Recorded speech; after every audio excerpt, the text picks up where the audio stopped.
Assalamualaikum warahmatullahi wabarakatuh. Jumpa lagi dengan saya pada channel Haikal Masail.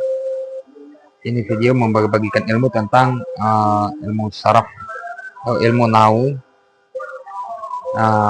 terjemahan dari matan Jurumiyah dan Imriti. Semalam udah kita bahas tentang masalah bab kalam. Bab kalam itu dalam bermula kalam dia itu suatu lafal yang merakat, mufid dan wazi. Nah, semalam udah kita bahas tentang lafaz itu apa, murakab itu apa, mufid itu apa, wazi itu bagaimana ya. Nah, selanjutnya wa aksamuhu ya, pembagian kalam. Wa aksamuhu salah satu, dan bermula itu pembagian kalam itu yaitu 3. Yang pertama isim, yang kedua fi'il, yang ketiga huruf. Ja'a limana yang datang baginya makna. Isim. Pertama lu kita tadi pembagian kalam itu ada 3. Yang pertama isim. Nah, ini mau kita terangkan bahwa apa itu isim. Isim itu kalimatun dalat ala makna fi nafsiha walam tuqtaran di zamani was'a. Kalimat yang menunjukkan makna mandiri dan tidak disertai dengan pengertian zaman. Dengan kata lain juga disebut dengan isim itu ialah kata benda. Contoh, Zaidun. Z. Z itu adalah nama orang. Kitabun, kitab atau buku. Ana, saya. Nahnu, kita atau kami. Dan sebagainya. Nah, sekali lagi bahwa isim itu kalimatun dalat ala makna fi nafsiha walam tuqtaran bi zamani wad'ah. Isim itu kalimah atau kata yang menunjukkan makna mandiri. Kalimah atau kata yang menunjukkan makna mandiri dan tidak pernah disertai dengan pengertian zaman. Atau disebut dengan kata lain yaitu kata benda, itu isim. Contoh nama kita sendiri ana, atau nahnu kami, kita, atau kitabun, masjidun, dan sebagainya. Silakan beri contoh sendiri. Itu namanya isim ya. Jadi kalam itu kan dibagi 3. Pertama isim, yang kedua fi'il. Apa itu fi'il? Isim udah saya jelaskan. Ini fi'il. Fi'il itu kalimatun dalat ala makna fi nafsiha waktu rinat bi zamani waz'a.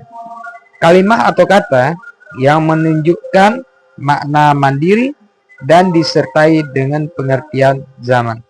Beda dengan isim, isim tidak disertai dengan pengertian zaman, sementara fi'il disertai dengan pengertian zaman. Dengan kata lain, bahwa fi'il itu adalah kata kerja. Fi'il itu kata kerja, isim kata benda.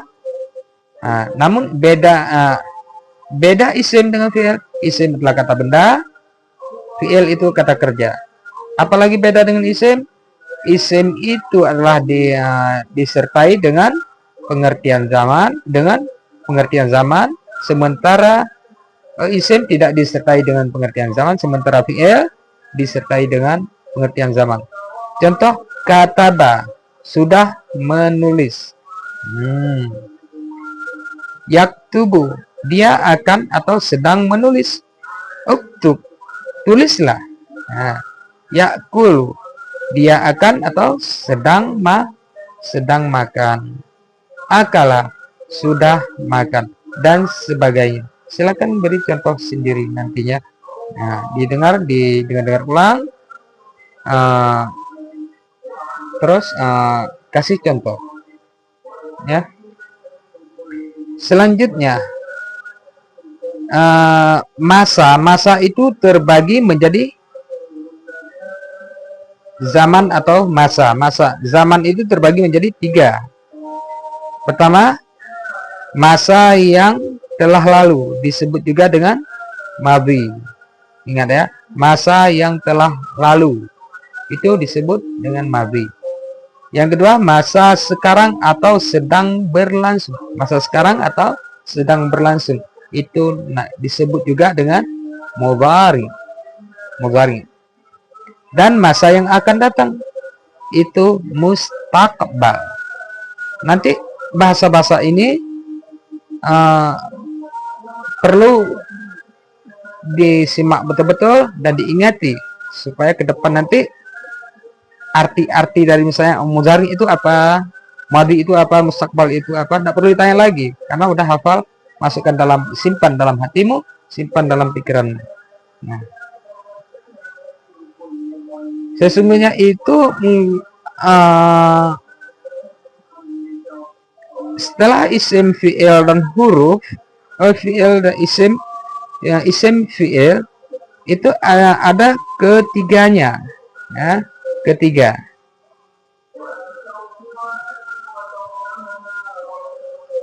Pembagian kalam itu isim, fi'il, huruf.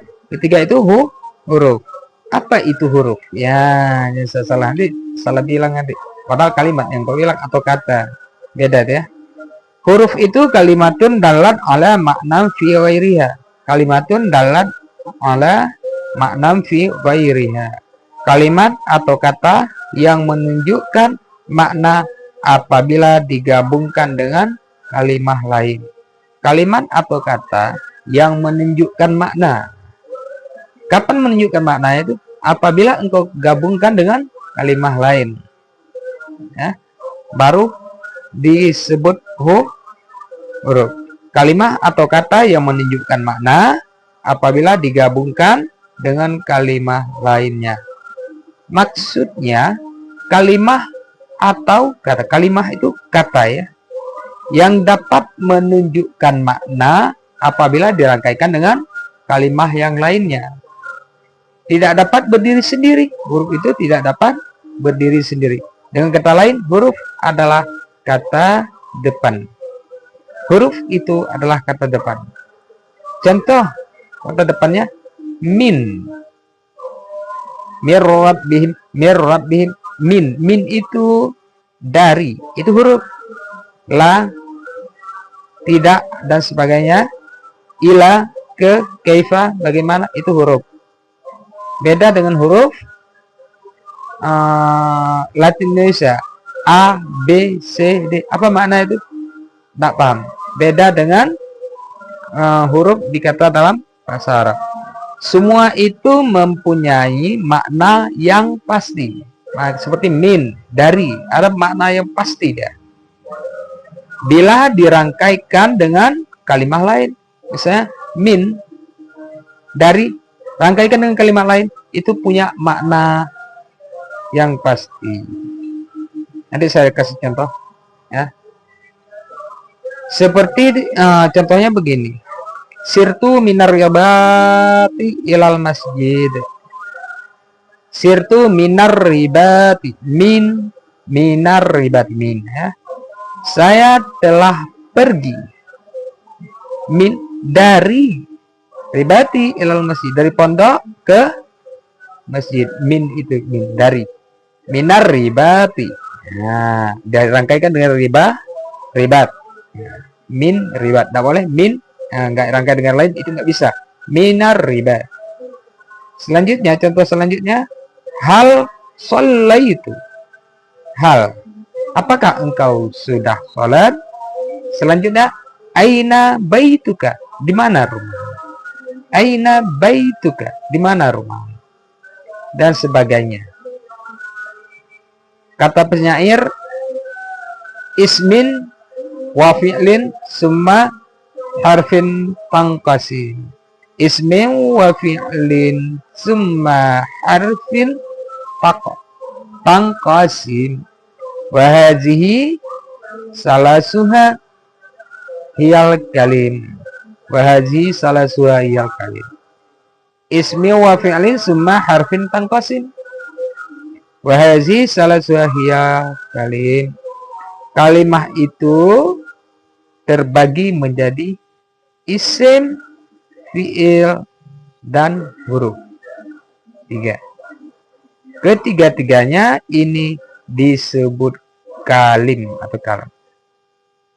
Berarti kesimpulannya pembagian kalam yaitu ada 3, isim, fi'il, huruf. Nah, nanti pelajaran selanjutnya masuk ke, nanti saya tulis di judul nanti itu jurumiyah vol 1 yang udah, ini vol 2. Bab apa? Tentang masalah pembagian kalam. Dan selanjutnya vol 3 nanti insya Allah saya terangkan tentang masalah tanda-tanda isim. Nah, karena ada sambungan nanti al-kalamu wal labdul murakabul mufid bil wadhi wa aksamuhu, ya, yang tadi aksamuhu salah satun, ya, ismun wa fi'lun, isim wa harfun ja'a limana, yang datang bagaimana. Nah, pembagian isim, fal ismu yu'rafu. Nah, tanda-tanda isim ke depannya, tanda-tanda isim, tanda-tanda kata benda. Bagaimana tanda-tanda kata benda? Fal ismu yu'rafu bil khafdi wa tanwini wa dukhulil alifi wal lami dan sebagainya nanti di vol 3. Wabillahi taufiq wal hidayah. Wassalamualaikum warahmatullahi wabarakatuh.